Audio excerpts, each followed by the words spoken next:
शिक्षक को एक भिक्षक बना दिया गया है। मतलब हम लोग जो काम किए हैं उसका हम लोग को मेहनताना भी नहीं मिला है सर। देश का सबसे बड़ा त्यौहार होता है सर दुर्गा पूजा, उसमें सबको बोनस मिलता है सैलरी के साथ साथ, हम लोग को सैलरी भी नहीं दिया सर। एक डेट मिलता है, दूसरा डेट मिलता है, नहीं मैडम अभी रिलीज कर देंगे और 4 दिन 2 दिन 31 तारीख 22 तारीख सेकेंड वीक, यही करके हमें 7 महीना हो गया सर। स्कूल जाने में हमें बहुत प्रॉब्लम होती है। 6 मंथ हो चुका, हमें एक भी सैलरी नहीं मिला अभी तक। झारखंड राज्य के बदहाल शिक्षा व्यवस्था की कहानी मैं आपको सुनाने जा रहा हूं और दिखाने जा रहा हूं। इस वक्त राजधानी रांची में ही एक ऐसा प्रोटेस्ट हो रहा है जो कि शिक्षकों का प्रोटेस्ट है, ट्रेनरों का प्रोटेस्ट है। कह सकते हैं कि इस राज्य में जो शिक्षा मंत्री हैं उनका परिकल्पना से तमाम जो राज्य के सरकारी विद्यालय हैं उसमें कौशल शिक्षा देने के लिए व्यावसायिक प्रशिक्षकों की बहाली होती आज से 7-8 महीने पहले। लेकिन दुर्भाग्य की बात है कि इस राज्य में उनको 7-8 महीने काम करवा करके 1 रुपया तक नहीं दिया गया। वो अपने वेतनमान के लिए प्रोटेस्ट कर रहे हैं। 1 महीना, 2 महीना, 3 महीना, 4 महीना, 5 महीना कोई इंतजार करता है, लेकिन उसके बाद एक हद होती है जो पार हो जाता है। आप समझिए कि सरकार एक तरफ कहती है कि शिक्षा व्यवस्था को दुरुस्त कर रहे हैं, हम लोगों को रोजगार दे रहे हैं, और ये पूरा का पूरा कायाकल्प ही इसलिए तैयार किया गया था ताकि स्कूलों से ही बच्चों को ट्रेनिंग दिया जाए और ट्रेनर के तौर पर इनकी बहाली हुई थी। और इन्हीं से जानेंगे कि क्या हुआ आज ये तमाम उन विद्यालयों को छोड़ करके, वहाँ पर तमाम चीज़ों को ठप करके और झारखंड शिक्षा परियोजना परिषद कार्यालय के बाहर में अपनी मांगों को बुलंद कर रहे हैं। क्या है आपकी बेसिक मांग, जरा शॉर्ट में बताएंगे? सर बिल्कुल शॉर्ट में ही बताएंगे सर। जीने खाने के लिए सर हर किसी को पैसा चाहिए, हर कोई काम करता है सर। सर हमारे देश में जितने भी पद हैं उन सभी पदों में सर्वोच्च पद सर कहा गया है शिक्षकों का। हम लोग सर एक शिक्षक हैं, सरकारी स्कूल में कार्यरत है सर। 7 महीना से हम लोग को वेतन नहीं मिला है सर। शिक्षक को एक भिक्षक बना दिया गया है। मतलब हम लोग जो काम किए हैं उसका हम लोग को मेहनताना भी नहीं मिला है सर। ठीक है, आप बोलते हैं मैया सम्मान, सर यहाँ इन लोग जो है ये झारखंड की बेटी है कि नहीं सर? झारखंड की मैया है कि नहीं? इन लोग का सम्मान होना चाहिए कि नहीं? सिंपल सा बात है सर। हम लोग को सैलरी मिलता है, हम लोग नहीं आते। 18 सितंबर को भी हम लोग यहाँ पे आके प्रोटेस्ट कर चुके हैं। उस दौरान हम लोग को बताया गया कि आप लोग को दुर्गा पूजा से पहले मिल जाएगा। देश का सबसे बड़ा त्यौहार होता है सर दुर्गा पूजा, उसमें सबको बोनस मिलता है सैलरी के साथ साथ, हम लोग को सैलरी भी नहीं दिया सर। इतना इन लोगों का मतलब स्तर गिर गया है। बहाली के बाद सैलरी नाम का सिक्का आप लोगों को नहीं मिला है सर सुनिएगा सर, सैलरी नहीं मिला है, मिला है वो आपको पता चले सर, पूरा मैटर आप जानेंगे तो। इन लोग सिर्फ सैलरी मतलब हम लोग को काम नहीं करा रहा है, सिर्फ हम लोगों के साथ पॉलिटिसाइज भी कर रहा है सर, शोषण कर रहा है, राजनीति का गेम खेल रहा है। शोषण? हाँ तो आप सुनिए सर मेरा बात। सर हम लोग 7 महीना काम किए, जब सितंबर में हम लोग आने वाले थे, मतलब पूरा जोरदार विरोध होने वाला था उस समय सर, तो उस समय स्टेट फंडेड और सेंट्रल फंडेड ऐसा करके मतलब वेतन कुछ कुछ को दे दिया गया। सेंट्रल फंडेड को मतलब क्लियर कर दिया गया है एक तरह से देखिए तो, और स्टेट फंडेड है जो मतलब स्टेट गवर्नमेंट के द्वारा चलता है, उन लोगों को रोक दिया गया है। उन लोग को मात्र 1 महीना का दिया गया है सैलरी, वो भी काट के सर। तो कैसे हम लोग आगे बढ़ेंगे सर?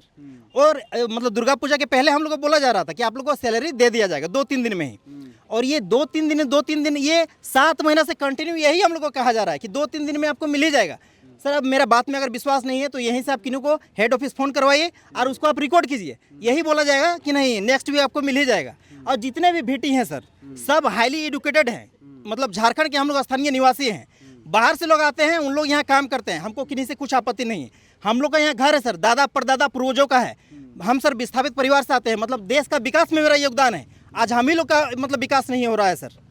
इसलिए आप लोग नारे भी लगा रहे हैं कि हम लोग यहाँ स्थानीय और बाहरी अधिकारियों को भगाए जाने के लिए भी आप लोगों ने अपने नारे में इसका समावेश किया है। और भी लोग हैं, जानना चाहेंगे कि क्या वाकई में आप लोगों की ये जो पीड़ा है वो अब यहाँ तक पहुँच पाई है? क्या आप लोगों का सरकार से भी कुछ मांग रहेगा? उनसे भी कुछ सवाल है? सर सरकार से तो हमारा यही मांग रहेगा कि हमारे जो सैलरी आता है पर मंथ का वो हमें कंटिन्यू दिया जाए। हम लोग अभी ज़्यादा दिन नहीं हुआ है इस व्यवसाय शिक्षक में, तो जब आगे बढ़ के होगा तो देखा जाएगा। लेकिन जो अभी हमारा जो नियमित सैलरी है वो ही नहीं दिया जा रहा है, तो आगे हम लोग सोचने के लिए भी माइंड नहीं काम कर रहा है। सरकार यहाँ एक महत्वाकांक्षी योजना चला रही है, महिला सशक्तिकरण के क्षेत्र में मैया सम्मान योजना दे रही है, प्रत्येक महीना कह सकते हैं। ऐसे में आप लोग भी सेवारत हैं, प्रशिक्षक के तौर पर कौशल को बढ़ावा दे रहे हैं, क्या कहना चाहेंगे इस विषय में? सर इस विषय में मैया समाज योजना तो सरकार ने निकाली है। यहाँ पे बहुत लोग होंगे कि मैया समाज योजना जिसको मिल रहा है, लेकिन हमें तो कुछ नहीं मिल रहा है। काम हम के लोग तो बदले में जानते भी नहीं वेतन है। नहीं मिल रहा है। नहीं, वेतन एक बार भी वेतन मिला काम करने के बाद? वेतन मिला स्टार्टिंग में, तो वो लोग ललचाएंगे ही सर। जैसे बच्चा लोग बोलता है आइसक्रीम दीजिए मम्मी, तो हम लोग चलिए मार्केटिंग करना है, बच्चा को एक लॉलीपॉप आइसक्रीम खिला दिया। उसी तरह से हमें लॉलीपॉप दिखाया गया, हम लोग भी 2-3 महीना के लिए सैलरी दिया गया। उसके बाद मई से हमारा सैलरी रुका हुआ है। बस यही बात है, एक डेट मिलता है, दूसरा डेट मिलता है। नहीं मैडम अभी रिलीज कर देंगे, और 4 दिन 2 दिन 31 तारीख 22 तारीख सेकेंड वीक, यही करके हमें 7 महीना हो गया सर।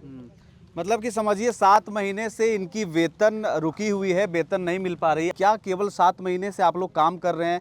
क्या वो स्कूल आपके गांव का ही स्कूल है या कहीं अन्य जगह पे जा करके रहना खाना कैसे कर पा रहे हैं? 60 से 70 किलोमीटर तो पर डे आना जाना होता है, वो भाड़ा नहीं जुट पाता, जिसके कारण स्कूल भी कभी कभी लेट हो जाता है। कहाँ से आते हैं आप? हम गिरिडीह से आते हैं, पढ़ाते कहाँ हैं? गिरिडीह हाई स्कूल में हैं। अच्छा, वहीं पे हुआ। हाँ, तो वहाँ 60 से 70 किलोमीटर रनिंग करना पड़ता है, पर डे आना जाना होता है। और अभी जो प्रोजेक्ट का जो चल रहा है, शोषण किस तरह किया जा रहा है जो है, तो अभी स्कूल में बोल रहा प्रोजेक्ट बनाया जाए, ना तो वहाँ पर लैब का व्यवस्था किया गया है, ना कोई रॉ मटेरियल दिया गया है, ना कोई इलेक्ट्रॉनिक्स डिवाइस दिया गया है, ना तो कोई सिलेबस दिया गया है, ना तो बुक प्रोवाइड किया गया है, और ना तो कोई कंप्यूटर का लैब दिया गया। चलिए ये बहुत तरह की बातें हैं जो कि इसमें आप कह सकते हैं कि इरेगुलरिटी भी है। और साथ में हम लोग का सैलरी तो रोका ही गया। सरकार से हम यही चाहते हैं कि हमारा जो पेमेंट जो कंपनी के द्वारा जो हो रहा है वो डायरेक्ट जेईपीसी के द्वारा हो, और हम सारे व्यावसायिक शिक्षक को जो है संविदा कार्मी में जोड़ा जाए। चलिए ये इनकी मांग है। यहाँ पर देख सकते हैं कि कार्यालय के गेट के बाहर कुछ जो महिला प्रशिक्षक के तौर पर हैं, ट्रेनर ही हैं, ये बाहर में बैठ चुकी हैं। बैठ करके कुछ आप लोग कहना चाहेंगी? क्या कहना चाहेंगे? यहाँ के जो अधिकारी हैं, आप लोग गेट के बाहर बैठे हुए, बोलेंगी? हम लोग अभी आईसेक्ट के थ्रू से स्कूल में ज्वाइनिंग किए हैं। अप्रैल मंथ से अभी तक 1 से लेकर 6 मंथ हो गया, हम लोगों को कोई सैलरी नहीं मिला। बिना सैलरी का हम लोग काम करते हैं, डेली दूर से स्कूल आना जाना। एक्चुअली में अदर स्टेट में स्कूल दिया गया है, ऊपर से सैलरी नहीं मिलता है, रेंट देना होता है, स्कूल जाने में हमें बहुत प्रॉब्लम होता है। 6 मंथ हो चुका, हमें एक भी सैलरी नहीं मिला अभी तक।